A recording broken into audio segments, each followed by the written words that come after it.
Hi.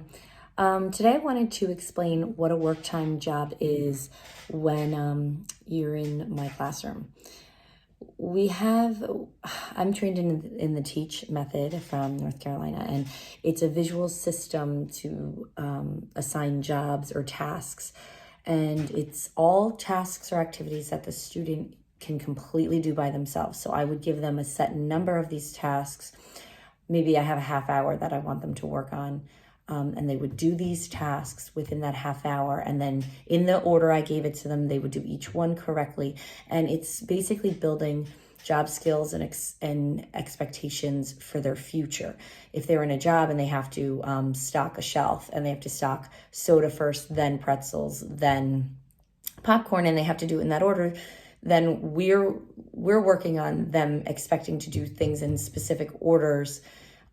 So then later on in life, that's just a natural routine that they fall into. I am going to show you, there's a couple different ways you can present this at home. You can present it like reading up, down. So job 1, job 3, job 5, job 6, and then reward. So maybe after they finish their work time jobs, they're going to get the iPad or watch TV. Or you can go across left to right, because we always read left to right, we read top to bottom. So you want your system to be the same. You can write on here. Another type of work time activity task you can do is you can give them a list, and it could be like vacuum the floor, empty the silverware in the dishwasher, put away your clothes, fold the socks. Like you could make that a type of work time task. And instead of job 1, job 2, you would do it that way.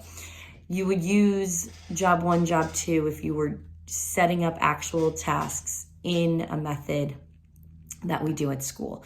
At school, we have each individual task in a plastic shoebox, and it's labeled with a number on it. And typically they all have a pull-off number that we can put on a Velcro strip, and then they match it. So every day, like I set up the strip.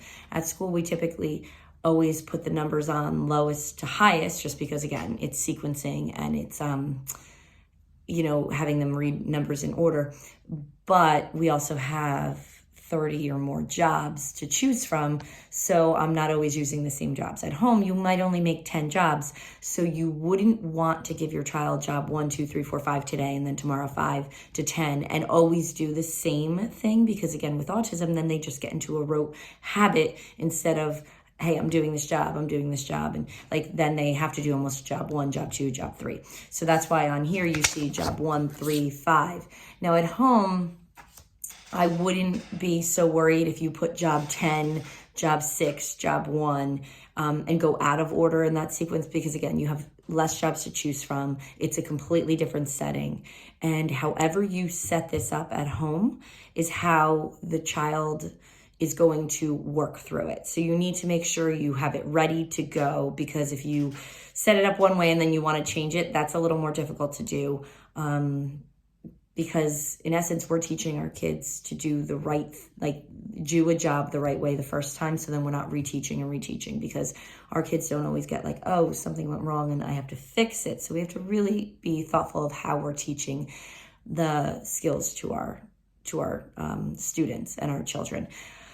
So you're going to see other videos below this with specific videos to how I set up jobs at home to look similar. And there'll be some explanation behind each job. And then I'm going to have, at the very end, there's going to be me working through a job, like doing the job boxes. I'm just going to show you how the students would work through it. The other key part is you have them in a location in the house. Maybe you bring the box and say, hey, this is what you're going to do today. So you wouldn't use this, but they would do top to bottom. So if you put 6 boxes there, they start with the top one.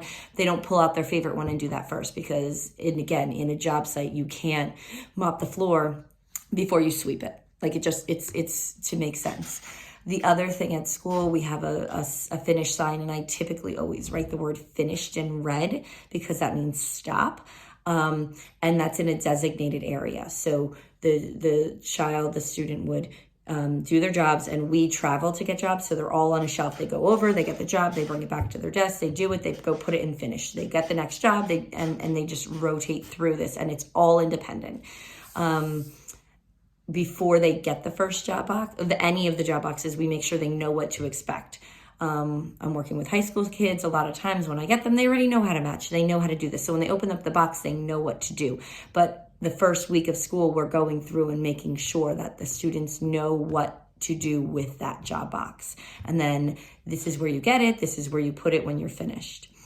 At school, we never take the job boxes apart because this is their work. They're proud of their work.